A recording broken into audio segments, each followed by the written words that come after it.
Weirdly, apparently this app is going soon, so I don't know. Ooh, they have a new one here. That might be interesting to watch. Let's check this out. Sorry about that. There's dirt there. I couldn't see. Rogue planets are planets that travel through the... Audio is required.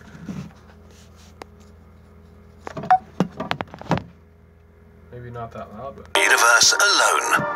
They inhabit the dark and vast space between the stars. Drifting alone through eternal world of outer space. They know no seasons, no days, and no nights which could give away the passing of time. And yet, rogue planets might carry alien life to all corners of the galaxy.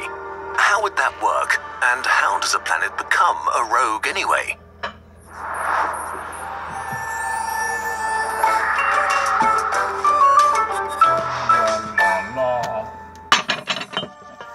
There are several very different things that get called rogue planets. For example, sub-brown dwarfs, gas giants that form from collapsing gas clouds, sort of failed asking about them. A far more interesting sort of rogue are terrestrial planets similar to Earth that got kicked out of their planetary system. Young star systems are dangerous places where protoplanets are battling for the available mass, guzzling up as much material as possible. In this fight for dominance, they collide with each other or get dangerously close to each other's orbits. If a very massive planet moves its orbit closer to the star, it can kick smaller planets out of the system. But just because a planet has survived the growing pains of formation, it flybys from at any point. Up to half of all planets born could end up as rogues. Scientists don't agree on the numbers, but it's likely that at the very least, there are billions of rogue planets in the Milky Way alone. Most rogues will share the same depressing fate. As their star becomes smaller day by day, the planet's surface quickly cools down to minus 270 degrees Celsius. If they have oceans, they'll freeze and become as hard as bedrock. Their atmospheres will sink down to the surface and eventually freeze. But weirdly enough, and how, let's imagine a planet similar to Earth in the same order of magnitude in terms of mass and composition. If we put it into deep space, how could it still support life? As far as we understand the nature of life, there is one indispensable ingredient it needs: liquid water. Water is important because it mixes things, both matter and energy, which lets interesting chemistry happen, like life. So our planet needs enough energy to keep at least a part of our oceans warm enough to sustain liquid water. So our imaginary rogue Earth needs to work with the 0.03% of energy it has left, which almost exclusively comes from its hot center. Earth's inner core is a giant metal ball, about as hot as the surface of the sun, that's surrounded by the outer core made up of liquid metals that are very, very slowly solidifying, releasing a lot of heat in the process. As long as this process is ongoing, our planet will be geologically active, with solid and liquid material moving around and transporting energy to the surface where it can be harnessed as geothermal energy, while the hot core has enough time to come into existence and thrive. There's even one scenario that could allow an Earth-like planet to have oceans that are not frozen over. If the planet had an extremely dense and high-pressure hydrogen atmosphere, the gas would not freeze and could trap enough of the heat trying to escape the planet to enable oceans that extend all the way to the surface. And there's another possible way to stay warm. There's even one scenario that could allow the planet will cool off eventually. This process takes billions of years, enough time for life to come into existence that could be frozen over. If the planet had an extremely dense and high-pressure hydrogen atmosphere, the gas would not freeze and could trap enough of the heat trying to escape the planet to enable oceans that extend all the way to the surface. And there's another possible way to stay warm: moons. If a rogue planet brings a moon or more along with them, a large enough moon could inject additional energy into the system via tidal forces. These forces stretch and squeeze the planet a little bit every day, like kneading dough, keeping it warm. But the most likely scenario for a rogue-bearing life is glacial oceans under a layer of water, since we already have a few of them in the solar system. So how could life sustain itself at the bottom of a completely dark, cold ocean? On Earth, deep down in our oceans in complete darkness, in volcanically active areas, there are hydrothermal vents called black smokers. They spew out a cloud of black material and hot water, providing a constant flow of minerals from Earth's mantle. Bacteria feed on the minerals and produce organic materials, which attracts crustaceans, bivalves, snails, fish, octopus, and tube worms up to 2 meters long.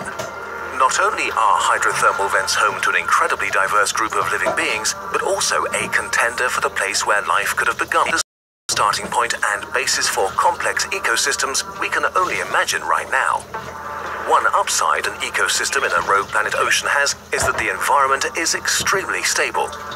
The thick ice sheet protects it from all sorts of extinction events, and as long as the energy from the core keeps on coming, things stay pretty much the same. The most likely forms of life are bacteria and other microorganisms, but given enough time, more complex alien animals could feed on the smaller beings and thrive. It's not impossible that intelligent, constricted by an impassable wall of rock-hard ice at the top and bedrock at the bottom. Without any plants to store star energy, there would be no wood, oil or coal. Even if there were, it's not like you'd discover fire at the bottom of an ocean. Without this energy, metals may never be forged into useful things. Our intelligent alien friends might never break through the ice. They might never realize that there is such a thing as outside and assume that their small world is all there is.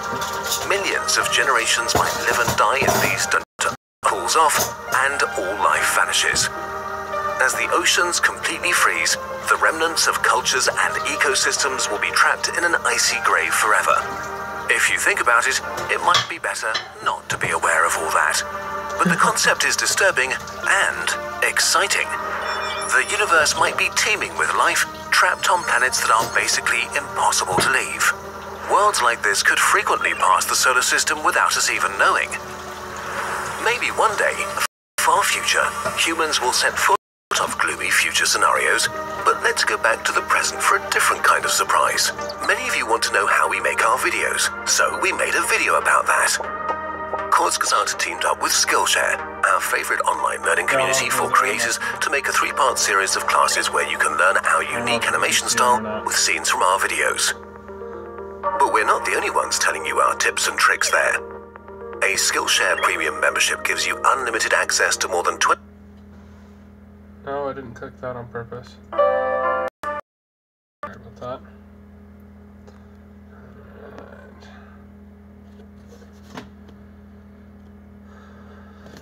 That sounds interesting to me. So the topic of today's video is Bethesda. It is indeed, Brad. Quite relevant in today's video game climate. Not really, no, because we're talking about a game that works. Oh, man. The Elder Scrolls 4 Oblivion, henceforth shortened in this video as just the word Oblivion, because I'm not saying that every single time, is a video game that introduced gamers around the world to a concept of smart. So just so everyone's on the same page, what is Radiant AI? Well, to quote a technical description of it I found online, Radiant AI is a proprietary AI system developed by Bethesda Studios that gives NPCs, or non-playable characters, procedurally generated scripts to follow in-game. I was quite impressed you didn't fumble on that one. No, that's good. It's almost like I speak for a living. I was going to do that and I realised this tea's very hot, so take a big swig out, so I'm going to take a little sip. A little Prince-esque sip, not a big old glug like I wanted to. Do you reckon people in other countries, like, you need to stick your little finger out, or we're not British? Well, I do normally do that. It's just this tea's quite full, so it's quite heavy. And I've got very weak fingers. Sorry, ladies. System you put into a video game that programs all of the non-playable characters to follow a schedule of sorts. For example, in Oblivion, all of the characters in-game are programmed to eat, sleep, and work. So why do they do this? To make the world feel more alive, and for the people at home, I'd like to look into the cold, dead eyes of this stoic, steel-plated law dildo and tell me that guy does not look alive. Stop! You violated the law. Pay the court a fine or serve your sentence. Correct me if I'm wrong, but most NPCs in most games follow schedule. That the NPCs have, for lack of a better term, the freedom to interpret those commands in a way that the player might not expect. My favourite example of this is that that every NPC is going to eat at a specific time, but if the NPC doesn't happen to have any food in their inventory, they can go out and buy it, or they'll seek out a place where they can eat it. That in itself is quite impressive. There's another thing that can influence it, and it's a hidden in-game attribute called responsibility.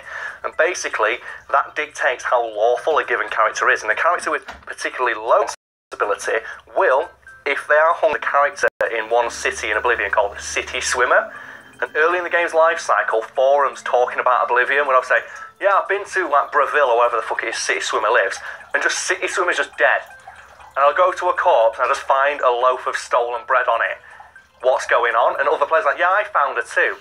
Why is she dead? And then other players said, yeah, I saw her getting chased by the guards who immediately cut her down.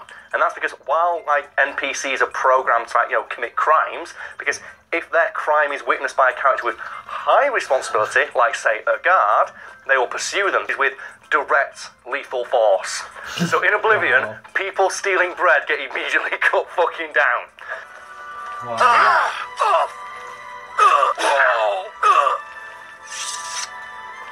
So that's just an example of how Radiant AI can play out in a way the player might not expect. Because would you expect to walk into a city and just find one of its many denizens be murdered by the guards instantly for stealing a loaf of bread? And that's a key problem with Radiant AI, because you're giving these NPCs broad authority to interpret the commands they're being given. There were reported cases that guards on duty would get hungry and wander away to find food, leading other guards to arrest them for deserting their posts, which in turn would lead the townfolk being free to rob the shops. Example of that being, you can take advantage of the fact NPCs will want to eat by giving them poisoned food, because the Dark Brotherhood, which is the best, the Dark Brotherhood in Oblivion, best Dark fucking Brotherhood, hands down. Fuck Skyrim's Dark Brotherhood, all about Oblivion. Lucian LeChance, big dick OG baller ass pimp. And you get it's like, oh yeah, here's some poisoned apples. Go and piece of food, which is that poisoned apple. Eat it, die, you don't get in trouble. That actually sounds like a pretty cool way of taking advantage of the game. There is, and you're encouraged to do it, because obviously a lot of the Dark Brotherhood missions encourage you to kill people in creative ways, using poison food, or causing them to get into a fight. And you can influence how a fight goes down by dropping a weapon on the floor. Because obviously if a character's unarmed, they're programmed to seek out the nearest weapon that they can legally acquire. And so if you drop an iron dagger on the floor, and they'll go pick it up, and then you give the other character, oh, here's a Daedric Warhammer that's been damage 40. You know what? I'm going to join this Oblivion Fight Club.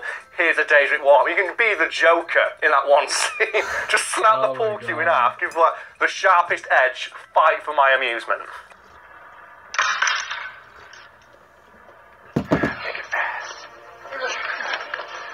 Before we continue, Brad, we need to stop for a minute and just talk about the Dark Brotherhood in Oblivion, because the series of missions they give you is some of the most fun I've ever had playing a video game. So as I mentioned earlier, basically you're given broad authority to kill your target in any way you choose. Every character hell whatever mission you're doing. There was a big huge orc who's oh, I'll just go in with a warhammer and smash his head in. But Lucian LeChance, as I mentioned, the big dick OG mega pimp baller, gets killed in that fucking game. But in Skyrim, if you join the Dark Brotherhood game, you get him as a summon. And he comes in, and if you have Shadowmere, the vampire horse, he comments on the fact you've got Shadowmere and calls it his trusty steed. And do you know why I'm mentioning that? Because Shadowmere is a fucking boss. Red Dead Redemption's been out for a while now, and everyone talks about how good the horses are in that game. Every horse in Red Dead Redemption 2, including my horse, Hot Sauce, can fuck off. Epona, fuck off. Agro from Buddy, Shadow of the Colossus, fuck off. Shadowmere. The vampire boss, the mission in Skyrim, where you get Shadowmere. Do you know what your mission prompt is? Is it get Shadowmere? No, it's behold Shadowmere.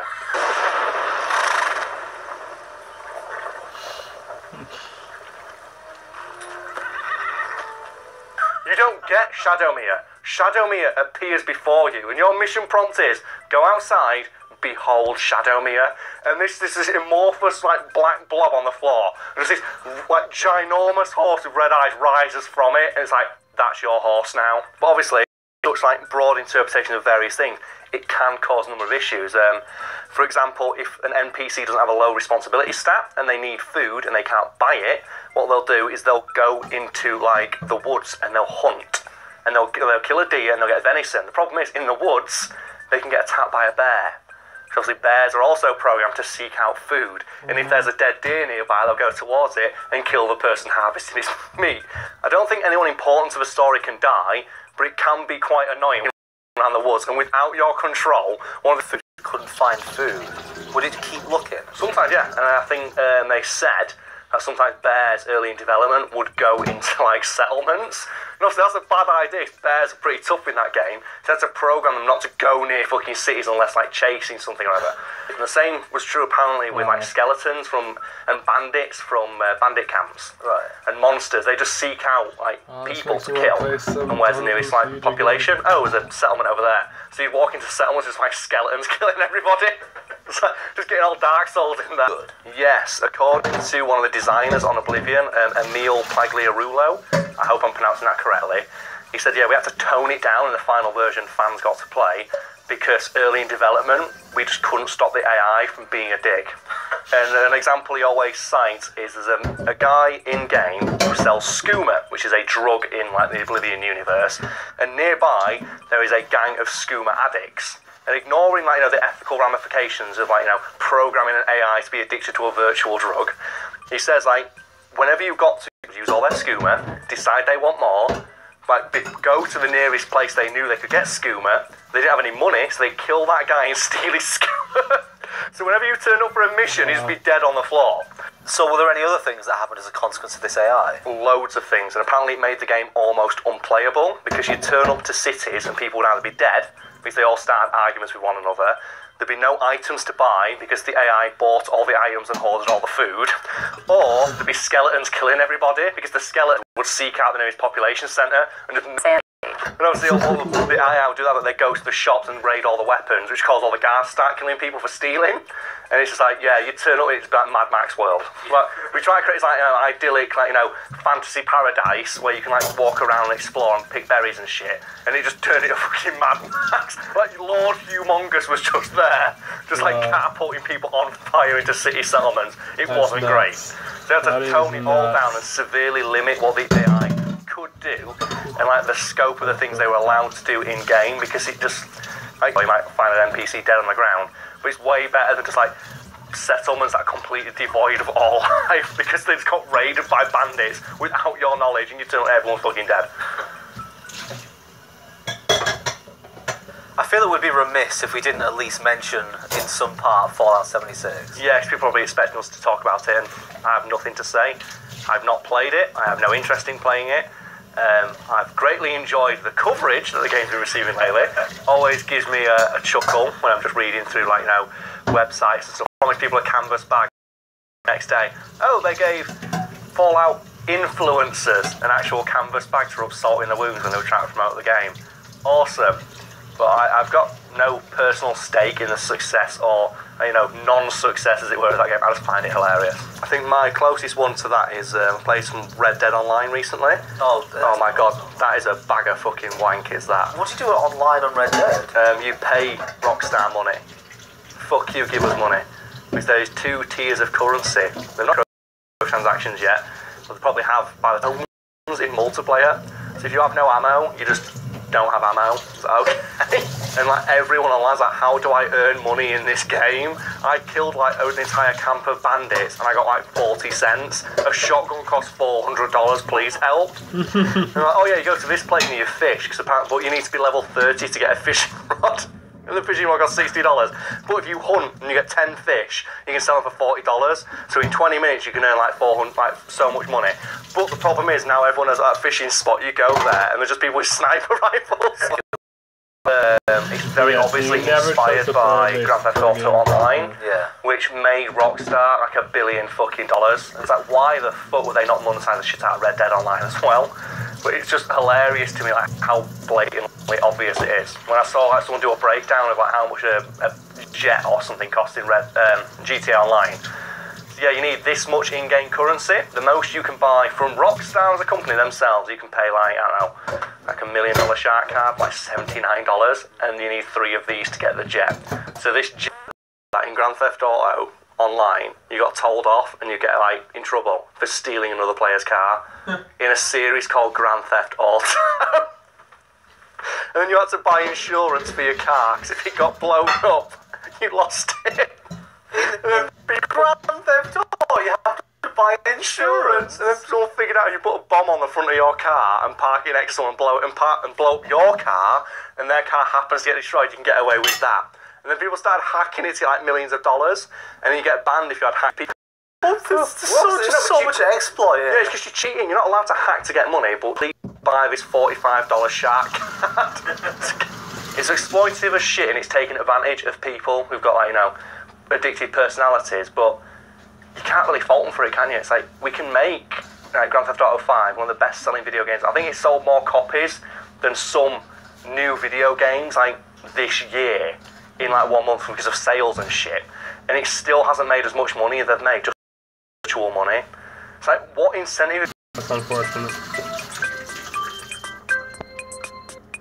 That was a good show, though. Where goes the subscribe button for this guy?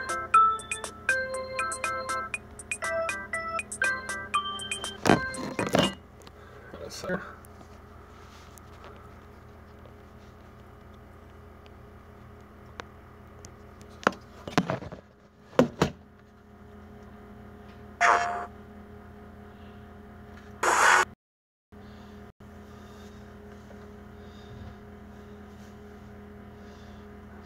What else have we got?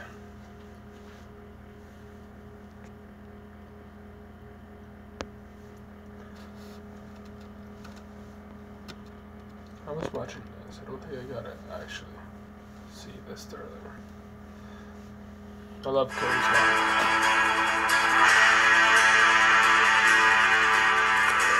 Oh dear, I better turn up the rendered distance. And we're back at the ranch. So I've been kind of looking at the trees today, trying to figure out why some of them burned and were killed in the fire, and then some of them, just a few feet away, were able to survive. And I think the main culprit, the reason that the trees are killed, is this right here, the grass. See, the fire burns along the ground, going from clump of grass to clump of grass. But to burn the tree, that's too big. Too much thermal mass, the fire going through, it just doesn't have enough time to heat that up enough to ignite. But the little branches, it can. And how does the fire get to the little branches? By going from the grass and using it as a step ladder to get higher up into the tree. So how do we solve this? Well, we clear away the branches from the tree so that even using the step ladder of the grass, the fire just can't reach the little branches. So you see that tree over there has got about 4 feet. This tree right here had branches basically laying on the ground. So this branch would have came up and over here, and the grass is intertwined with the branches, and so the fire was able to go right from the ground into the grass and into the branches and then up the tree. This tree over here does have some branches on the ground, but there was nothing like actually coming out and laying down on the grass. Also, there is kind of downhill a little bit, so the fire would have been. Get rid of that. Clear away this stuff so the fire can't get up into the tree. Also, clearing the branches away will allow the cows to get up underneath the tree and clear the grass right up to the trunk. You can see here where the branches have broken away, the cows have been able to come through and eat all the grass. But over here where there's still branches, the cows can't really reach in there, so they've left the grass alone. So what I'm going to do today, and probably throughout the winter, is I'm going to go look at all of our trees that are still in the next fire. And I guess I may as well start with this one.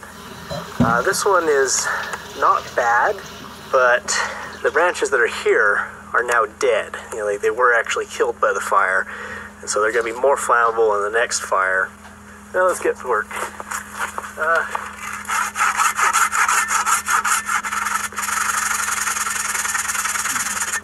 This juniper wood's a lot tougher than the other trees I've cut.